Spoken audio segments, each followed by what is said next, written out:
साथी नमस्कार। बहुत स्वागत है हमारे चैनल में। इस वीडियो के अंदर अभी हम लोग लूसेंट साइंस का प्रैक्टिस सेट देखने वाले हैं। इसमें टोटल 100+ क्वेश्चन है जो पिछले 50 बार से ज़्यादा रिपीट हुए क्वेश्चन है ये, ठीक है। जो आपके आने वाले एग्जाम से railway, SSC, police exam, BSF, CRPF और आने वाले सभी प्रतियोगिता परीक्षा के लिए काफ़ी इंपॉर्टेंट है। वीडियो पसंद है वीडियो को लाइक करें, चैनल पर नया है सब्सक्राइब करके बेल आइकन प्रेस करें। चलिए शुरू करते हैं दोस्तों। यदि आपको इनमें से किसी भी क्वेश्चन का आंसर पता हो, अपना आंसर जो है कमेंट बॉक्स में लगा सकते हैं। तो देखिए, पहला क्वेश्चन दिया गया है, ग्रीन हाउस प्रभाव से पृथ्वी के वायुमंडल का गर्म होने का क्या कारण है। देखिए, वेरी इंपॉर्टेंट क्वेश्चन है, कई बार एग्जाम में पूछा जा चुका है। तो ग्रीन हाउस प्रभाव से पृथ्वी के वायुमंडल का गर्म होने का जो कारण है वो है अवरक्त किरणें। आपको याद रखना है कौन सी किरणें, अवरक्त किरणें, ऑप्शन सी हो जाएगा। इसके अलावा त्वचा कैंसर होने का जो खतरा होता है वो किसके कारण से होता है, तो सूर्य की पराबैंगनी जो किरणें होती है उनके चपेट में आने से त्वचा कैंसर होने का खतरा होता है, ठीक है। वायुमंडल में कौन सी गैस पराबैंगनी किरणों का अवशोषण कर लेती है, तो वो है ओजोन गैस। ये भी क्वेश्चन कई बार रिपीट हुआ है, ठीक है। लाल मिट्टी का रंग लाल क्यों होता है, लाल मिट्टी का जो रंग होता है वो लाल क्यों होता है, तो देखिए आयरन ऑक्साइड की उपस्थिति के कारण, ठीक है। आयरन ऑक्साइड की उपस्थिति के कारण से लाल मिट्टी का जो रंग होता है वो लाल होता है, ठीक है। इसके अलावा मिट्टियों से रिलेटेड जो जैसे कि भारतीय कृषि अनुसंधान परिषद यानी आईसीआर ने भारतीय मिट्टी को कितने भागों में विभक्त किया है, ये भी क्वेश्चन कई बार एग्जाम में पूछा जा चुका है। तो आईसीआर ने भारतीय मिट्टी को 8 भागों में विभक्त किया, आपको याद रखना है जो यहाँ पर लिखे हैं। पहला जलोढ़ मिट्टी, दूसरी काली मिट्टी, तीसरी लाल और पीली मिट्टी, लैटराइट मिट्टी, शुष्क मृदा, लवण मृदा, जैव मृदा और वन मृदा, ठीक है। ये भारतीय कृषि अनुसंधान परिषद यानी आईसीआर ने भारतीय मिट्टी को टोटल 8 भागों में विभक्त किया है। भारत में ये 8 प्रकार की मिट्टियाँ पाई जाती है, याद रखना है। तीसरा क्वेश्चन क्या दिया गया है, केले के बीज क्यों नहीं बनते हैं, तो केले के जो बीज होते हैं वो क्यों नहीं बनते हैं, क्योंकि केले में परागण नहीं होता है, इसी कारण से केले के बीज नहीं बनते हैं, ऑप्शन बी हो जाएगा।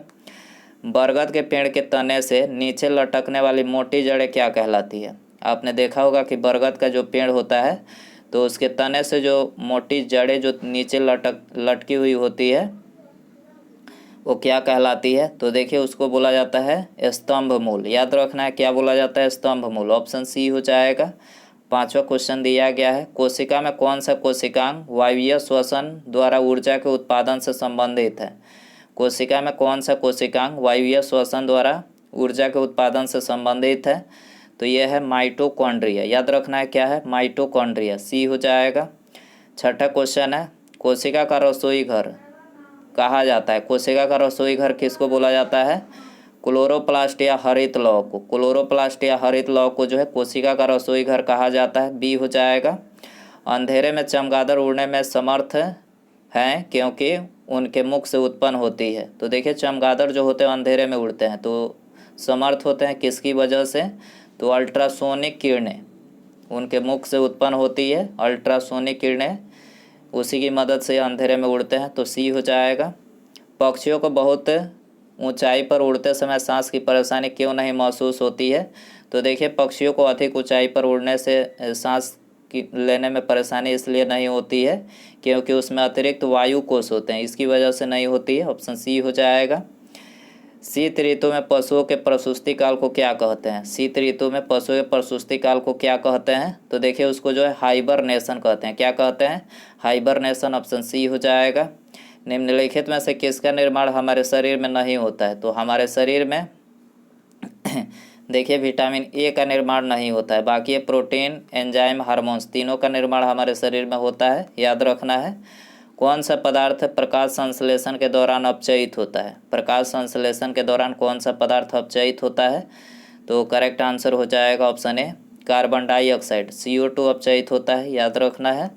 मधुमक्खियों के प्रजनन और प्रबंधन को क्या कहा जाता है। ये सारे क्वेश्चन रिपीट हुए प्रश्न है, 50 बार से ज़्यादा रिपीटेड क्वेश्चन है, तो वीडियो को बहुत ध्यान से एंड तक देखिए और वीडियो पसंद आए तो लाइक ज़रूर कर दिया करें, काफ़ी मेहनत लगती है वीडियो बनाने में। तो मधुमक्खियों के प्रजनन प्रबंधन को क्या कहा जाता है, एपीकल्चर कहा जाता है, याद रखना है एपीकल्चर, डी हो जाएगा।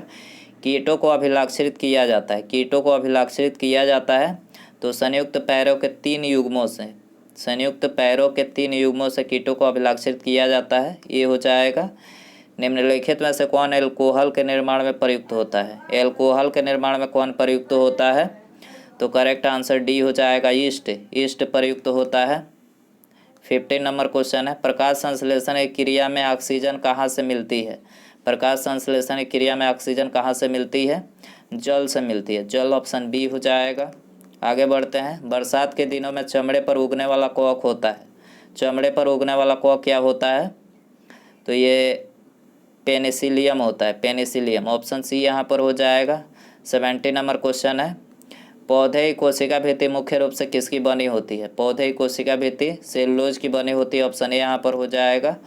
हरे फलों को कृत्रिम रूप से पकाने के लिए कैल्शियम कार्बाइड का प्रयोग किया जाता है क्योंकि यह उत्पन्न होता है, तो देखिए यह एसिटिलीन से उत्पन्न होता है। किससे होता है? एसिटिलीन, ऑप्शन सी हो जाएगा। आगे बढ़ते हैं। निम्नलिखित में से कौन सा जोड़ा गलत है? तो यहाँ पर बताना है कौन सा जोड़ा गलत है।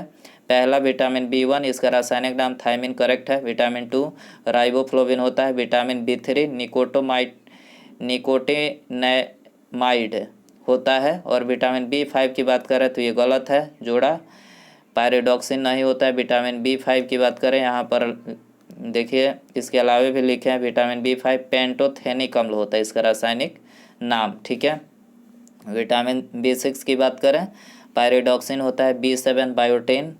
इसके अलावा यहाँ से एक और क्वेश्चन पूछा जाता है कि बाल जो टूटता है तो यानी बाल टूटता है या फिर झड़ता हो तो किस विटामिन की कमी के कारण से? विटामिन B7 बायोटिन की कमी के कारण से टूटता है, ठीक है, याद रखना है।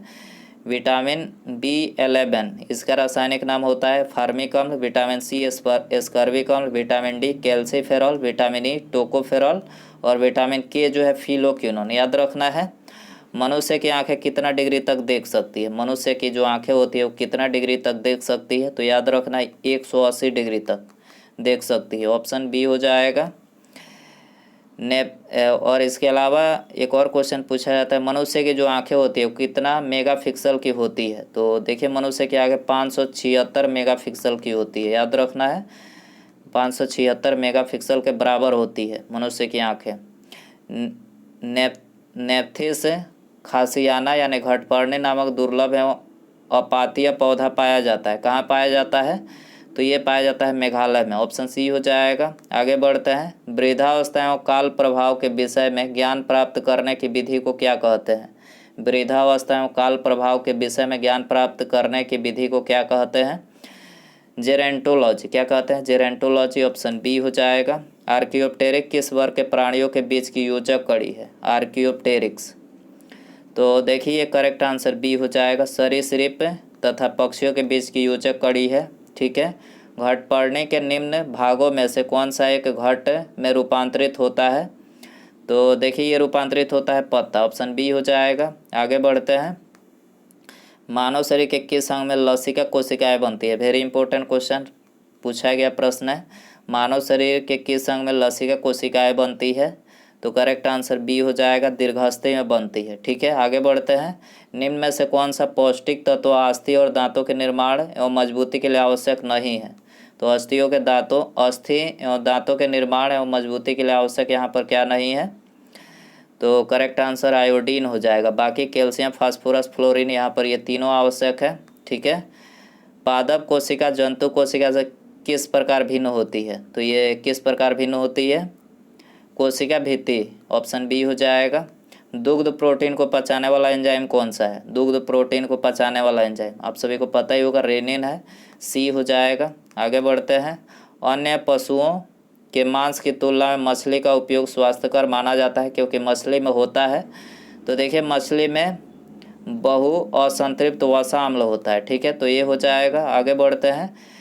शरीर में निम्न में से कौन सा संक्रमण से हमारी रक्षा करता है? शरीर में निम्न में से कौन सा संक्रमण से हमारी रक्षा करता है? तो आप सभी को पता है वाइट ब्लड सेल जो होता है, श्वेत रक्त कणिका, ये हमारे शरीर में संक्रमण से रक्षा करता है। इसका जीवन काल 1 से 4 दिनों का होता है। आरबीसी की बात करें, ऑक्सीजन रहित जो है ये रुधिर पहुंचाने का कार्य करता है पूरे बॉडी में, मतलब ये इसका जो जीवन काल होता है 100 से लेकर 120 दिनों का होता है। रेड ब्लड सेल, ठीक है। आगे बढ़ते हैं। निम्न में से कौन सा मानव गुर्दे का सामान्य कार्य नहीं है? तो मानव गुर्दे का सामान्य कार्य क्या क्या नहीं है? ऑप्शन बी हो जाएगा रक्त में शर्करा की मात्रा को नियंत्रण करना, इसका कार्य नहीं है। ठीक है, आगे बढ़ते हैं। निम्न में से किस फसल में नील हरित शैवाल मुख्यतः जैव उर्वरक के रूप में प्रयोग होते हैं? नील हरित शैवाल मुख्यतः जैव उर्वरक के रूप में प्रयोग होते हैं किस फसल में? तो करेक्ट आंसर सी हो जाएगा, धान में होते हैं। आगे बढ़ते हैं। मानव शरीर में सबसे मजबूत मांसपेशियां कहाँ पाई जाती है? तो देखिए, सबसे मजबूत जो मांसपेशियां पाई जाती है जबड़े में पाई जाती है, याद रखना है जबड़ा, ऑप्शन ए हो जाएगा।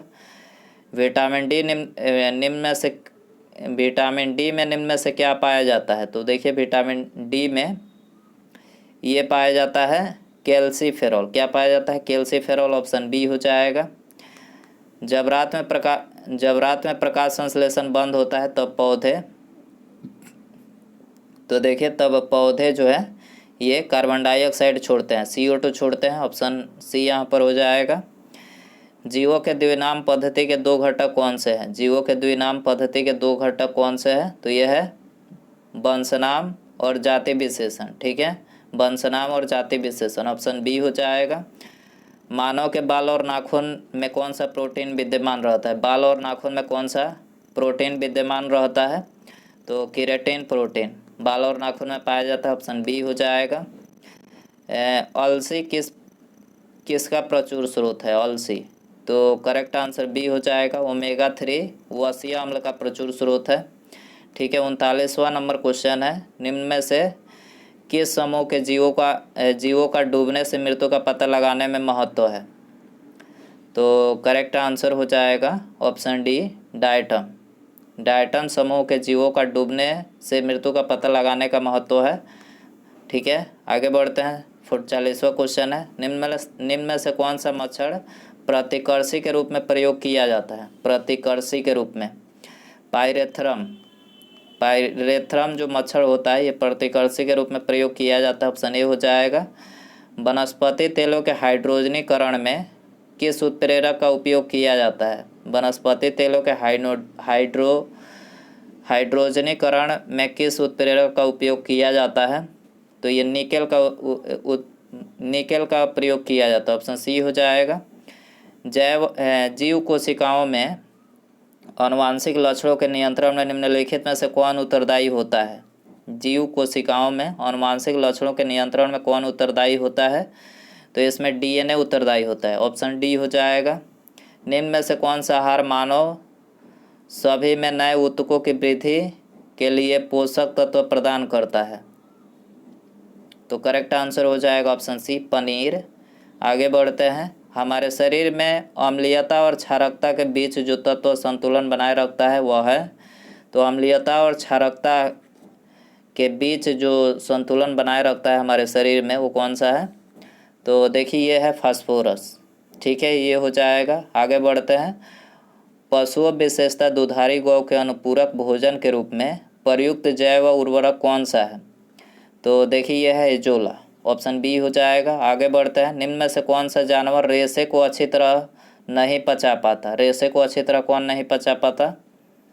सूअर नहीं पचा पाता, ऑप्शन डी हो जाएगा। हरे पौधे में प्रकाश संश्लेषण क्रिया में होता है, हरे पौधे में प्रकाश संश्लेषण क्रिया में होता है। तो देखिए ये होता है कार्बन डाइऑक्साइड लेना और ऑक्सीजन छोड़ना। हरे पौधे जो होते हैं वो कार्बन डाइऑक्साइड लेते हैं और ऑक्सीजन छोड़ते हैं। ठीक है, निम्न में से कौन मानव शरीर की सबसे छोटी हड्डी है? तो सबसे छोटी हड्डी यहाँ पर स्टेपिस जो कि कान में पाई जाती है। सबसे बड़ी हड्डी पूछा जाए फीमर होती है जो कि जांघ की हड्डी होती है, याद रखना है। निम्न में से कौन सा लवण मानव हड्डियों में सर्वाधिक मात्रा में पाया जाता है? तो मानव हड्डियों में सबसे अधिक मात्रा में क्या पाया जाता है? कैल्शियम फास्फेट, याद रखना है, ऑप्शन सी हो जाएगा। दांतों पर जमी परतें बनी रहती है, दांतों पर जमी परतें जो होती है भोजन के कण, थूक, मुख अम्ल और बैक्टीरिया से बनी रहती है, ऑप्शन डी हो जाएगा। रक्त का थक्का बनने में फाइब्रिनोजन को फाइब्रिन के परिवर्तन में भाग लेने वाला एंजाइम है। रक्त का थक्का बनने में फाइब्रिनोजन को फाइब्रिन के परिवर्तन में भाग लेने वाला एंजाइम कौन सा है? तो देखिए ये है थ्रोम्बिन एंजाइम। ठीक है, सी हो जाएगा। प्रकाश संश्लेषण में सूर्य के प्रकाश की कौन सी रश्मियों का पर्ण हरित द्वारा सर्वाधिक उपयोग किया जाता है? तो सर्वाधिक उपयोग लाल का किया जाता है, ठीक है, प्रकाश संश्लेषण के दौरान। मानव मस्तिष्क के निम्नलिखित भागों में से कौन सा एक निगरण और उल्टी स्वाइलिंग और वोमिटिंग का नियमन केंद्र है? कौन सा है? तो यह है मेड्यूला ऑब्लांगेटा, ठीक है, ऑप्शन सी हो जाएगा। मानव शरीर में सबसे छोटी अंतःस्रावी ग्रंथि कौन सी है? सबसे छोटी अंतःस्रावी ग्रंथि पिट्यूटरी है, ठीक है। क्लोरोफिल यानी पर्णहरित में पाया जाता है, तो देखिए पर्णहरित में मैग्नीशियम पाया जाता है, ऑप्शन सी हो जाएगा। डेंगू बुखार में मानव शरीर में किसकी कमी हो जाती है? तो डेंगू बुखार में मानव शरीर में प्लेटलेट्स की कमी हो जाती है, ऑप्शन ए हो जाएगा। मस्तिष्क तथा मेरु रज्जु पर चढ़ी झिल्ली में सूजन आ जाने से होने वाला रोग है। मस्तिष्क तथा मेरु रज्जु पर चढ़ी झिल्ली में सूजन आ जाने से होने वाला रोग कौन सा है? तो यह है मेनिंजाइटिस, याद रखना, ऑप्शन डी हो जाएगा। आगे बढ़ते हैं। हृदय की धड़कन को नियंत्रित करने के लिए निम्न में से कौन सा खनिज आवश्यक है? तो हृदय की धड़कन को नियंत्रित करने के लिए पोटेशियम आवश्यक है, क्या है? सी हो जाएगा, पोटेशियम, ठीक है। निम्नलिखित में से किसने नैनो टेक्नोलॉजी शब्द का प्रयोग किया और कब? तो नैनो टेक्नोलॉजी शब्द का प्रयोग जो है नोरियो टानीगुची ने 1974 में किया था, ऑप्शन बी हो जाएगा। आगे बढ़ते हैं। लौंग पौधे के किस भाग से प्राप्त होते हैं? तो देखिए लौंग जो है शुष्क पुष्प कली से प्राप्त होते हैं, ऑप्शन डी हो जाएगा। सूर्य के प्रकाश के अदृश्य भाग से प्रकाश संश्लेषण किया जाता है कुछ सूर्य के प्रकाश के अदृश्य भाग से प्रकाश संश्लेषण किया जाता है कुछ बैक्टीरिया द्वारा, ठीक है, सी हो जाएगा। आगे बढ़ते हैं। निम्नलिखित में से कौन डीएनए के न्यूक्लियोटाइड का भाग नहीं है?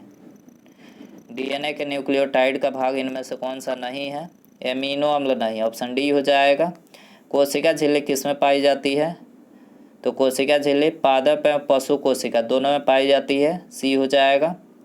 पादप वृद्धि अनुमापन के साथ जिस भारतीय वैज्ञानिक का नाम लिखा जाता है वे कौन है? तो देखिए यह है जेसी बोस, सी हो जाएगा।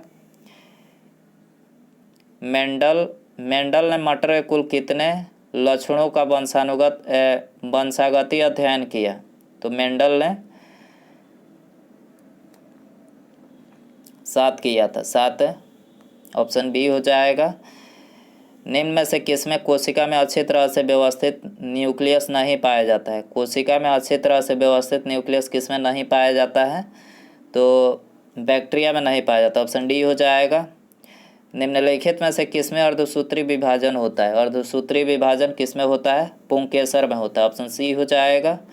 कोशिका भित्ति का प्रमुख अवयव क्या है? कोशिका भित्ति का प्रमुख अवयव है सेलुलोज, ऑप्शन बी हो जाएगा।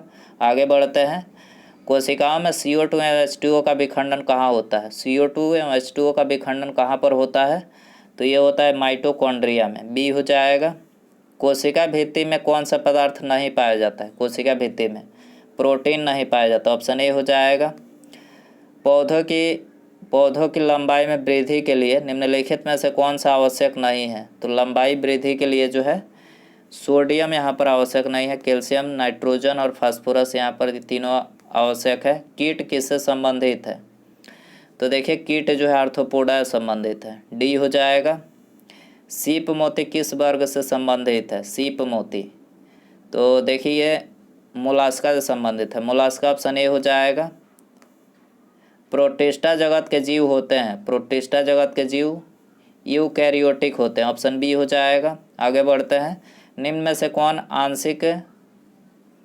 कौन आंशिक मूल परजीवी है? तो आंशिक मूल परजीवी कौन सा है? अमरबेल और आम, अमरबेल एवं आम है, ऑप्शन ए हो जाएगा। लाइकेन वे जीव हैं जिनमें कवक के साथ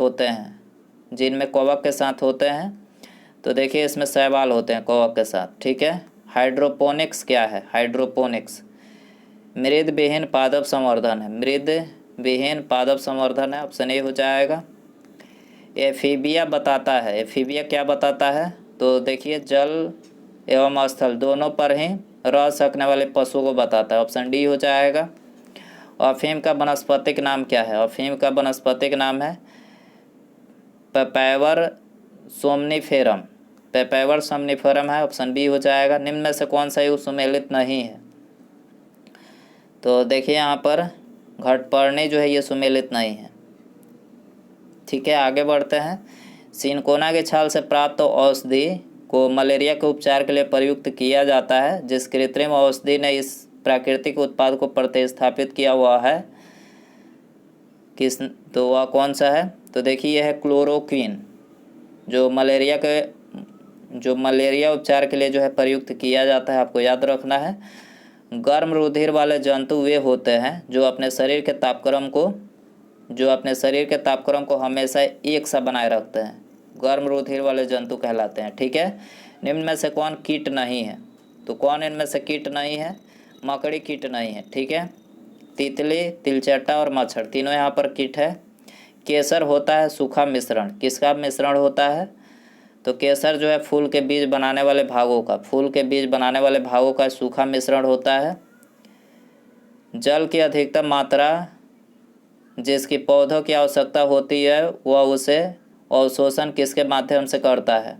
जल की अधिकतम मात्रा जिसकी पौधों की आवश्यकता होती है वह उसे अवशोषण किसके माध्यम से करता है? तो ये जड़ों के बालों के माध्यम से। ठीक है, ऑप्शन डी हो जाएगा। विटामिन ई का महत्वपूर्ण स्रोत कौन सा है? तो देखिए विटामिन ई का महत्वपूर्ण स्रोत जो है गेहूं अंकुर का तेल हो जाएगा, सी। ठीक है, ब्लू बेबी नामक प्रदूषण कारित बीमारी पीने वाले जल में निम्न में से किसके अधिक विद्यमान होने के कारण होती है? ब्यू बेबी नामक प्रदूषण कारित बीमारी पीने वाले जल में निम्न में से किसके अधिक विद्यमान होने के कारण से होती है? तो नाइट्रेट, पानी में प्रदूषित जो पानी होता है उसमें नाइट्रेट के अधिक पीने के कारण से जो है ये ब्यू बेबी नामक जो प्रदूषण बीमारी होती है। ठीक है, आगे बढ़ते हैं। उन देशों में जहाँ के लोगों का मुख्य खाद्यान्न पालिश किया हुआ चावल है, लोग पीड़ित हैं। पालिश किया हुआ चावल है, वो किससे पीड़ित होते हैं? तो देखिए बेरी से पीड़ित होते हैं, ऑप्शन बी हो जाएगा। कोबाल्ट 60 आमतौर पर विकिरण चिकित्सा में प्रयुक्त होता है क्योंकि यह उत्सर्जित करता है। तो कोबाल्ट 60 क्या उत्सर्जित करता है? गामा किरणें करता है। गामा किरणें, ऑप्शन सी हो जाएगा। मधुमेह के उपचार हेतु प्रयुक्त हार्मोन इंसुलिन का आविष्कार किया था। इंसुलिन का आविष्कार किसने किया था? एफ.जी. बैटिंग ने। ठीक है, एफ.जी. बैटिंग, ऑप्शन ए हो जाएगा। आगे बढ़ते हैं। गोल्डन चावल का प्रचुर स्रोत है। गोल्डन चावल एक प्रचुर स्रोत है, किसका है? तो देखिए यह है विटामिन ए का। गोल्डन चावल विटामिन ए का प्रचुर स्रोत है। शरीर में हीमोग्लोबिन का कार्य क्या है? शरीर में हीमोग्लोबिन का कार्य होता है ऑक्सीजन का परिवहन करना। ठीक है, ये हो जाएगा। आगे बढ़ते हैं। कौन सा प्राणी एक ही समय दोनों तरफ देख सकता है? तो एक ही समय दोनों तरफ कौन प्राणी देखता है? तो गिरगिट। याद रखना, गिरगिट एक ही समय दोनों तरफ देख सकता है। अधिकांश कीट किस प्रकार सांस लेते हैं? तो देखिए अधिकांश जो कीट होते हैं ट्रैकिया प्रणाली के द्वारा सांस लेते हैं, ऑप्शन डी हो जाएगा। पकते ही हरा टमाटर लाल क्यों हो जाता है? पकते ही जो टमाटर होता है वो पकते ही लाल हो हरा टमाटर लाल क्यों हो जाता है? तो देखिए क्लोरोप्लास्ट के क्रोमोप्लास्ट में बदलने के कारण, जो हरा टमाटर लाल हो जाता है, सी हो जाएगा। माइटोकॉन्ड्रिया किस में अनुपस्थित होते हैं? तो देखिए माइटोकॉन्ड्रिया जो है हरित शैवाल में अनुपस्थित होते हैं, ऑप्शन ए हो जाएगा। विषाणुओं में क्या होता है? तो देखिए या तो आरएनए या फिर डीएनए, तो ऑप्शन डी हो जाएगा। प्रसिद्ध डाली भेड़ किस तकनीक के परिणाम स्वरूप अस्तित्व में आई? तो देखिए क्लोनिंग की वजह से अस्तित्व में आई थी। ठीक है, कौन सा कोशिकांग प्रोटीन संश्लेषण में शामिल होता है? प्रोटीन संश्लेषण में कौन शामिल होता है? तो राइबोसोम्स। याद रखना है, राइबोसोम्स शामिल होता है, ऑप्शन ए हो जाएगा। नेफ्रोलॉजी किसका अध्ययन है? नेफ्रोलॉजी गुर्दे का अध्ययन है, ऑप्शन ए हो जाएगा। उसके बाद यहाँ पर अगला क्वेश्चन है, या आप सभी के लिए क्वेश्चन है, इसका आंसर कमेंट में बताना है। देखिए क्वेश्चन है, त्वचा के द्वारा सूर्य के प्रकाश में किस विटामिन का संश्लेषण किया जाता है? त्वचा के द्वारा सूर्य के प्रकाश में किस विटामिन का संश्लेषण किया जाता है? ऑप्शन है विटामिन ए, सी, के या फिर डी। सही आंसर कमेंट में बताएं। और वीडियो पसंद आया हो तो प्लीज़ वीडियो को लाइक करें, अपने दोस्तों में शेयर कर सकते हैं। चैनल पर नया है सब्सक्राइब करके बेल आइकन